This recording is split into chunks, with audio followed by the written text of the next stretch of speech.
Hey, yo. So this is something I'm yeah, Steve. Hi. You're here. I'm wondering if I'm going to put this up on the Stand Up to Stigma website or not. But for right now, it's going to go from my YouTube page and onto my blog, stevesthoughtcrimes.com, which is superb stuff. It's a wonderful adventure of miscellaneous assorted thoughts, but mainly, if you haven't checked it out, it's the journey. I don't like the journey. It's the adventure of having bipolar, and I write quite often on there, just fun, random thoughts and telling stories that I remember and such. But also, I really push myself very diligently to blog, to write. This is an international sign of blogging and writing. Is it international? I don't know. I don't want to speak for the entire world. That was very presumptuous of me. Um, what it's like to live, and that means posting a lot of really sloppy stuff as well. When I happen to be in a depressive manner or manic, uh, CPTSD, the complex, complex. I definitely get in on that one. Partly, I think probably and primarily, Steve's Thought Crimes is there. If you don't understand the 1984 reference, it's because that's now you can read the book. It's wonderful. It really has so much to do with the world today. Um, that was political a little bit. Um, but hey, I'm allowed my smarminess. This is my channel. So I can reference back. So I can see what it was like. What was I thinking? How was I feeling at the time? I was going through a severe episode, through severe crisis. But it's also to illustrate to other peers, we can talk about this stuff. It doesn't have to be shameful. It doesn't have to be hidden. And I think I have gotten several comments about that's just people talking to me about the blog and saying it was helpful. It put some stuff in perspective, and I'm going, well, perfect. If someone else can pick up on the stuff that I go through and be able to relate to it and somehow empower themselves to have a bit of a better existence, then score. Mission accomplished. So this here is something that I've been sitting on for a grand number of years now. It goes back to 2016, 2017. Um, and it's when I was on this committee called the Mental Health Response and Advisory Committee. It was the Department of Justice came in here and they told APD, Albuquerque Police Department, you shoot too many peers, people with mental illnesses. You shoot too many of them, and they die, and you need to stop doing that. This is blunt. That's what my stuff is. It's very, very blunt. Um, and the number that was always thrown about was between 2010 and 2013. There were more people with mental illnesses shot and killed by law enforcement in Albuquerque than New York City in that same time period. And we're not talking per capita. We're talking about total number of peers who were shot. So the department, what is it, about 8 million people, half million here? So it's about 16 times the size in New York City, and they had less fatal incidents with people with mental illnesses. So the Department of Justice, federal, came in here and they sued the city of Albuquerque, saying, shape up. And yeah, that was shape up, and we're going to make sure that is enforced. And that's where MRAC came out of. MRAC. I don't know if they still exist. We're past the pandemic now, 2022. They may or may not exist any longer. But it came out with what's called the CASA. It was City of Albuquerque Settlement Agreement with DOJ. They got sued, and having MRAC, which was a group of community stakeholders that came together, we were able to narrow it down to peers and providers and family members and advocacy groups and APD, just a number of them. Got 4 spots for peers out of 16. That rocked, primarily because it took me quite some time to get other peers to come in there with me. So for a good 6 or 7 months, I was the only peer at the table, which was daunting. It wasn't the healthiest place to be sometimes, but I saw an opportunity. And I actually wrote a couple instances here. I'm not going to give you the instances, but I wrote in here.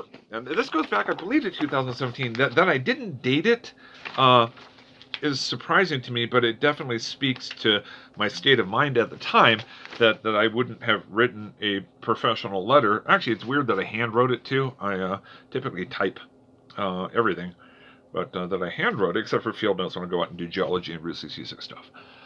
It's odd. And I'm a little bit nervous. If I'm going around in circles, if I babble a little bit, if I'm going off on tangents and having difficulty finding my way back, it's because I'm nervous. I do that when I get nervous. I also make a lot of jokes, so be prepared for that. When I get a little bit uncomfortable, I'll start throwing jokes like crazy in order to deflect, distract, and make myself feel warm and cozy. Ooh, that was nice. Oh, just, I'm hugging myself. Not the same thing as like having Charles Bronson hug me, because I imagine he would give the best hugs. Do you have a death wish or do you have a hug wish? Oh, yes, Charles. So, things transpired at MREC, and now, yeah, I had, just very flatly, there's a fellow peer, and actually that's up in the air, because there's some people with dissociative identity disorders who look at, her name is Paula Burton, and going, I think she's making it up. Now, I don't have this, but I do listen to people who have the actual conditions and going, yeah, I don't think she has it. When I listened to her, and a few of them were actually inpatient at Caseman, where Nami goes in and she was a presenter with something that's called In Her Own Voice, which I never liked. In our own voice, it's in my own voice. And just peers aren't a collective. They're not all the same. They're individuals. I'm an individual. My friends are individuals. We all have our own, not our own voice. It's in my own voice. I don't know. The possessive seems wrong to me. That when she would come in there and talk about her dissociative identity disorder, the peers would go, what? No, she doesn't know what the hell she's talking about. I'm going, I wasn't there to hear the presentation, but that's what she says she has when she comes to the table at MRAC, is that she has DID. Yeah, I don't know. But there are people with it who just say bullshit, and leaves me with concern, because people who fake having a mental illness, nobody would wish to have. Why would they fake? I'm not saying she's faking, because I don't know.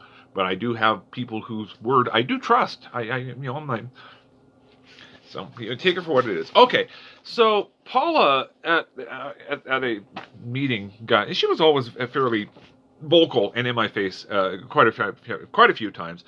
She enjoyed screaming. I think that was, if she had a national language for her home, I believe it would be screaming. That would be the national language. Never been to her home. Never got the invite. Don't know why. You guys like these things? They're the chocolate covered almonds. I'm gonna eat a couple right now because I feel the blood sugar dipping, but also I just want to distract myself for a moment.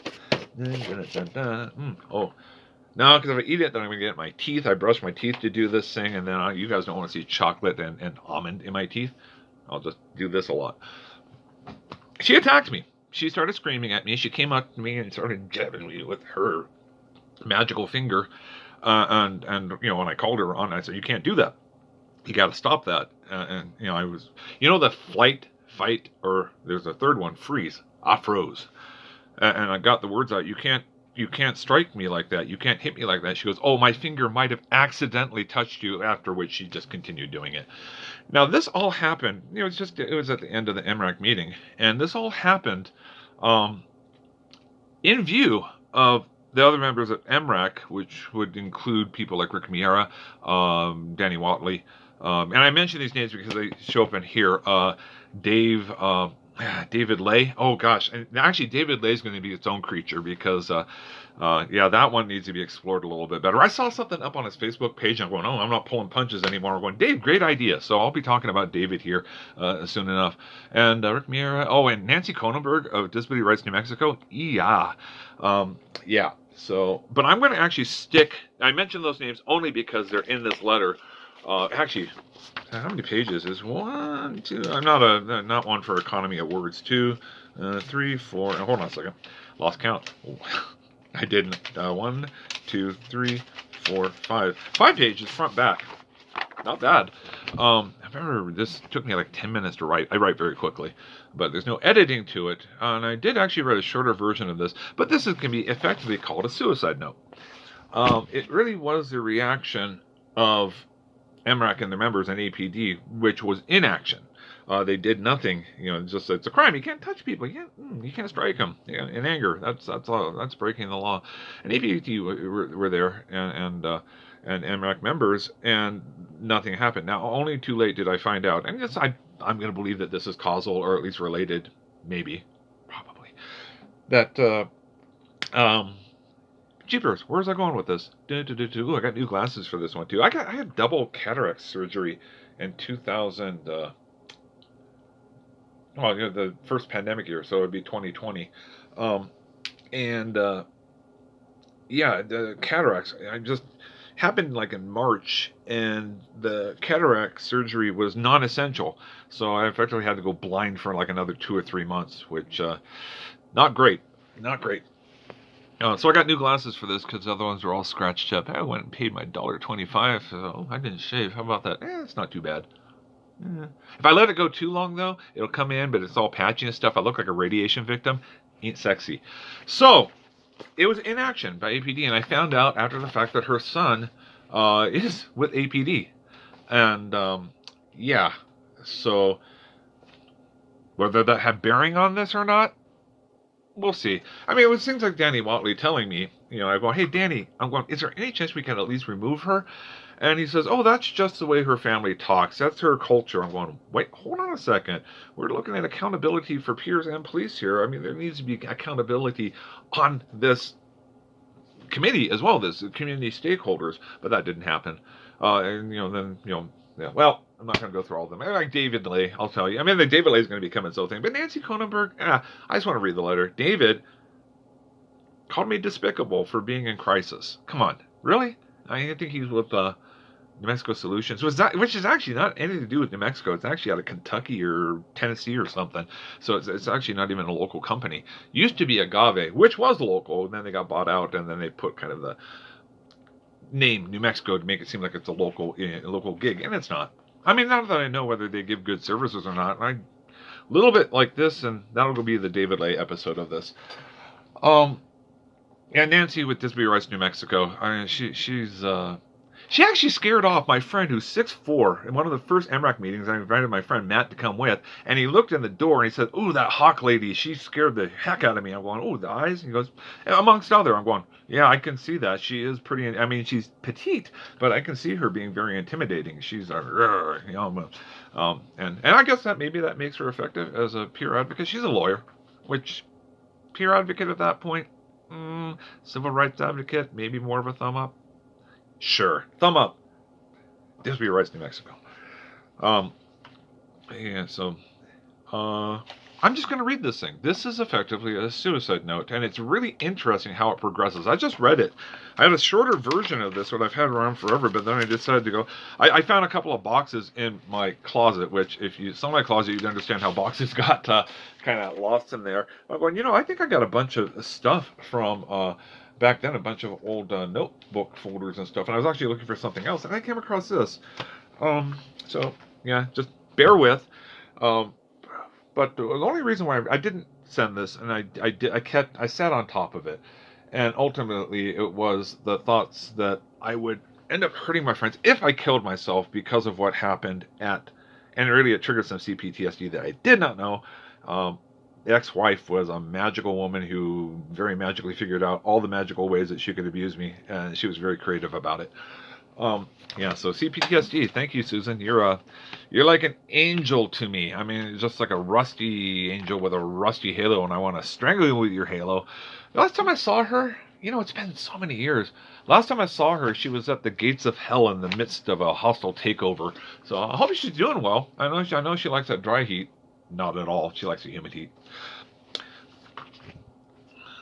Well, yeah, so I had occasion yesterday day before that, to have an encounter with APD here at my home. And it was interesting because officer came, and I call him Mr. Rogers condescending, because he said, "Oh, you're a grown man and you can make grown decisions," and it has to do with a young lady that I've known for a while. There's an order of protection that I'll be contesting just a bit because I don't want an order of protection hanging over me. That puts me in a place of liability, whether we happen to show up at the same movie theater at the same time. It's okay. Read the statute. I'm actually not that concerned about it. I read the statute. There needs to be a pattern of behavior and intent. Neither one of them is fulfilled by New Mexico State statute, so I'm good. Plus the fact that I recorded the phone conversation just to be sure, and there's no intent. It's very easily illustrated in the phone conversation, which will be its own cast. So, you see, tangents and everything. I'm actually trying very hard to avoid reading this because I think I'm going to tear up. Hope not. I've read through it a few times to get all the tear out. I swear there are like 3 out of this one, 2 out of this one. But I feel so dehydrated because of it. Um, but it was just that sort of inaction and how similar Paula Burton was to my ex-wife. I didn't realize how close to the surface is, and you can read back into my blog where I equate it to having osteogenesis imperfecta, broken, not broken. I'm sorry, brittle bone disease, but osteogenesis imperfecta.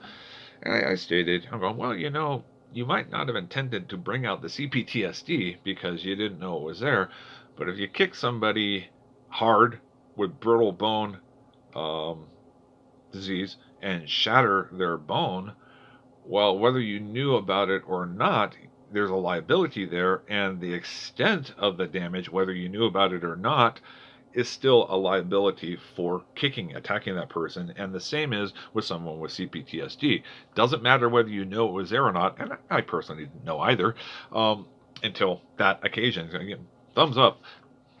Wait, did I use this thumb yet? Both. 2 thumbs up. It was a good $5 worth for me and my entire family. Remember when movies were that inexpensive? I don't think they were ever that expensive. Yeah, then really the inaction, it got me to a place, and I was already spiraling by this point, where I got suicidal. And that was the first time in, Christ, 6, 7 years. I really thought I was past that. That I stayed in the hospital for a great number of weeks purposely to get medication sorted out, get therapy sorted out, get a real good game plan. And I was doing well, which is why I thought working with APD was something that I could do, even though I vomited a lot after I got done presenting to them when I got out of a meeting with them. I vomited often. I'm going to keep on the mask, and I'm better at doing that, I think, than many peers. But yeah, there was a lot. And then it turned into the dry heaving, where I'm going, oh man, I just want to swallow a bunch of water because of the dry heaving. This is murder. So speaking of murder, that's what killing yourself is. And I'm going to go ahead and get into this. I'm going to read it now because Christ. So I ended up having a visit from the APD officer yesterday to drop off papers, which is really weird. When this sheriff came by later and said, how do you already have these? I said, APD dropped them by. He goes, that's weird. I'm going, you think? And then call him back. But there was one of the reasons why I'm able to do this now, let me get this down, is because Albuquerque Police Department followed through, which my recommendation, many peers recommended, is rather than trying to train APD, give special training not to shoot us, why not have an entity, an agency with the city that is staffed with people who are mental health professionals, be it peer specialists or providers of some flavor, and have them come out when we're in a mental health crisis. We're not dangerous at that point. This is something I was training APD. We're not dangerous at that point. We aren't a threat to really anybody but ourselves, but it looks weird. It looks weird. It might look aggressive. And, So this officer showed up very strangely. He was just pounding on the door incessantly, too. I was sleeping. I had a late night. I'm going, crud. And I was sneezing and coughing and stuff. Thought I had the COVID. I think it was just allergies. A new friend of mine has a cat, and I horribly allergic to things. But, then he started telling me, he goes, well, if you don't respond to this and get there on Friday and such, and then we're going to have a arrest warrant, and we will come and arrest you. I'm going, what? Dude. This is a little bit existential for me just waking up. Can you back it up? But it turns out he had a woman with him who was trying to talk, but he was just talking over her, this young officer. And I think she was part of that new agency, the name of which I can't remember. I'm just really glad that Mayor Keller, good job. Nicely done. If you want it, that's your legacy. Regardless of whatever happens out there, that's your legacy, dude. Well done. Yeah, but when I shut the door, I'm going, that's kind of odd.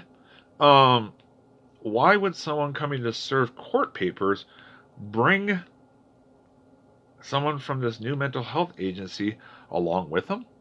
Unless they didn't, they were kind of like they already knew who I was. And that's not paranoid. That's just kind of, an officer typically wouldn't bring someone with mental health if they didn't know the guy had mental health issues. So, hey, it looks like I left a mark.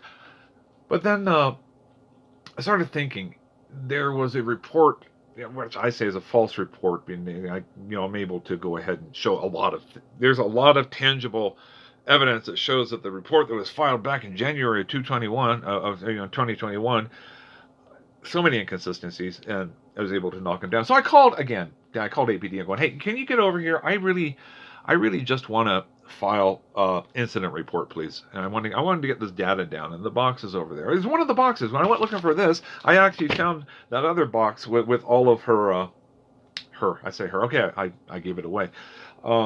It's public record. You can go find this stuff if you want to, and I don't need to go through all that exposition. You're really looking forward to the letter. I know you are. Found this box with a bunch, and actually it was this monk. It's also with folders and folders and folders of MRAC notes. A lot of acronyms and stuff. These meetings are so pure hostile. They talk about things in acronyms. They talk about agencies and programs and people by first name basis. They wonder why they can't get peers at the table. Is because it's so frickin' secret handshake club already that peers who are feeling a little bit intimidated to be in a room with APD to begin with, or any other providers, or just, it's like, yeah. I had to power through that initially, which where a lot of those notes are going, I got to look this up when I get home, which I did. And then I would turn that into reports, and I would give that to my peer friends, and now everybody's on the same page. Yeah, and so I called him up for the incident report, and this young officer came again. He goes, well, you're a grown man. You can make grown decisions. I went, okay, if Mr. Rogers is condescending, you're him. And there was another officer who I didn't see initially. He was back around the corner. Well, that's a wonderful way to, if you know somebody's got a mental illness, hide around the corner, peek and such. I'm actually doing very good, so that's not an issue. But I can see how it would be an issue for my friends who are not doing so well. And then there was another officer there, and when I took a look at a lieutenant, which is really, really odd to send out a lieutenant on an incident report. He was one who actually finally said, okay, I will take a look at the evidence you have, and I will create an incident report for you. Oh, the young guy's all going, well, you had your opportunity back in January of last year. You had the opportunity. We gave you the opportunity. I'm going, guys, I trained you. I've been with you. There's two things that an officer who I very much, he's actually down in Florida now, told me. He goes, hey, Steve, if you're going to pass on some advice to your friends, tell them two things. Say at the very least, you don't have to answer. If a question's there, you don't have to answer it. You can tell them what you need. He goes, but really talk as little as possible to the police.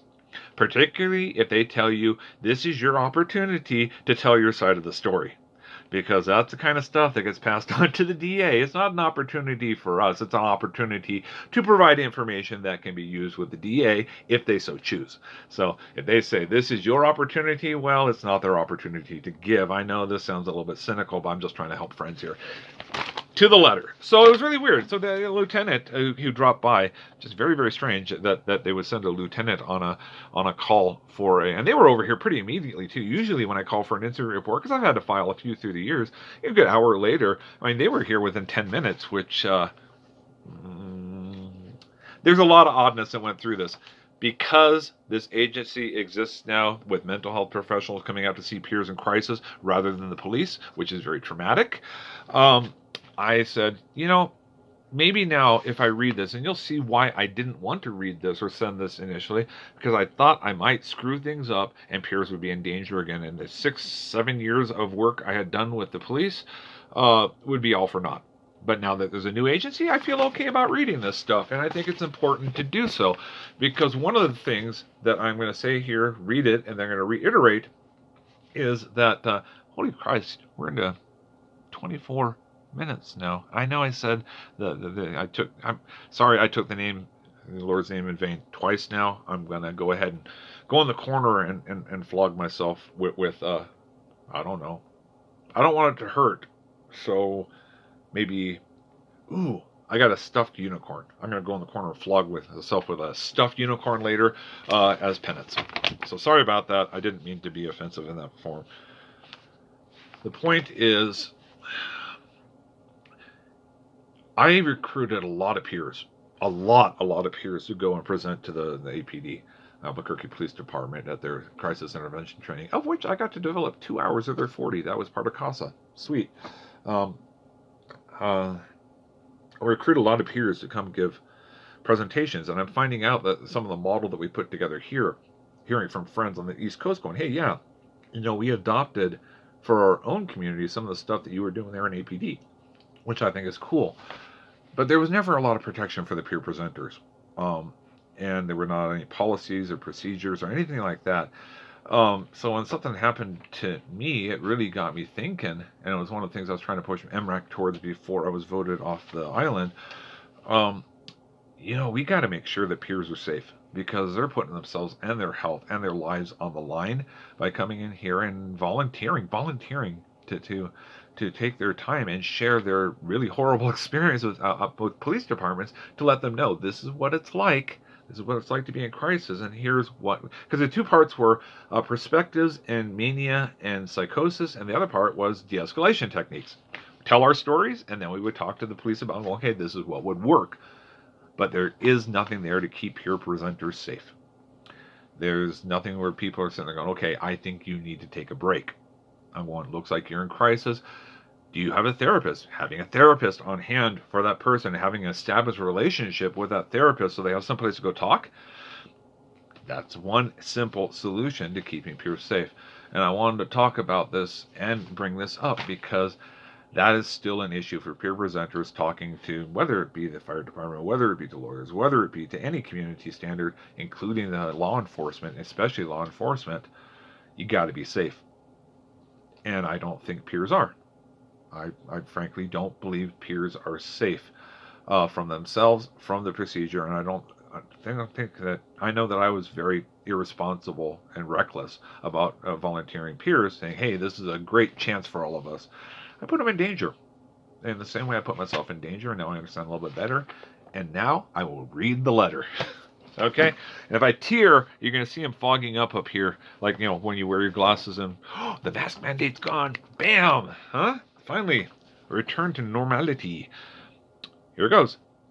MRAC, M-H-R-A-C, Mental Health Response Advisory Committee, part of the City of Albuquerque Settlement Agreement with the Department of Justice. Concerning shooting too many of us. All right, dear MRAC, never did I believe the horrible, permeating desperation of suicide would become a reality in my life once again. But here I am, and if I am to do a final favor for peers encountering Albuquerque police officers, I'm responsible to share just this. I put the justice here, that's actually a colon. Be careful, APD is interested in moving the DOJ out of Albuquerque and concerned about peer safety secondarily. A little bit bitter. This might be a reversal of my thoughts on APD, considering working with APD to develop CIT training since 2013 and assuring peer presenters they can trust APD to value the extreme conditions and sharing our experiences, often negative, with APD. It's not going to be the best of, this is just straight from the heart kind of stuff. Backside. So please pardon any weird syntax or redundancies or just sloppy writing. What has brought me to this realm of desperation of suicidal ideation and plan? Being physically and verbally attacked by fellow peer, in quotations, MRAC member Paula Burton, witnessed by members of MRAC that included APD personnel, and nothing was done to arrest and reprimand her, not even removing her from MRAC. My error, beyond a false assurance made by APD, agreed to by me and distributed to other peers, is that I didn't recognize how close to the surface the abuse of my ex-wife, Susan, is at all times. Paula Burton triggered severe CPTSD, complex post-traumatic stress disorder, by being too similar to my abusive ex-wife. Page 3. Again, Paula Burton attacked me in front of APD personnel and was not arrested for striking me. And too late did I come to know her son is an APD officer. Yeah, imagine, quelle surprise to me, very much. CPTSD. It's a new field of study, meaning complex post-traumatic stress I put syndrome. Why would I do that? Disorder from trauma experienced over a period of time. For me, this trauma is a spouse who physically, verbally, sexually, emotionally, and psychologically, with both intent and joy, abuse. Paula Burton shares many of these qualities. understand how difficult it was for me, and continues to be, to sit with APD with my extreme negative history with APD. And I'm going to give, there's a couple of examples in here, at least two, if I remember correctly. These are those examples, and why it was so difficult for me to talk to APD. Once, when I called APD because my wife had beaten me hard, I called APD for rescue. Instead, the officer said, "Man the fuck up and don't call us again." Another experience, I called APD because of... Sorry, now this is getting a little bit difficult. This one's close. All right, another experience, I called APD because the wife separated. She was not living in my house any longer, and we had what's called a temporary domestic order. She wasn't allowed to come near me, and because I had my son, Scott, at the time, I had full custody until this was resolved, and that's how these temporary domestic orders work. She wasn't happy with that. Another experience, I called APD because the wife, separated, pushed her way into my home and attempted to steal my son, for whom I had legal custody by temporary domestic order. She violated this order and screamed at my friend, Dan Church. She was standing in the doorway to keep her, because she had announced that she was coming over, at the door to deny her access. "Watch this, I'm going to make him hit me," is what she said on the way in. I left my home. She was in there. I decided to remove myself from the home, went outside to stand with Dan, and then we called the police. And she remained.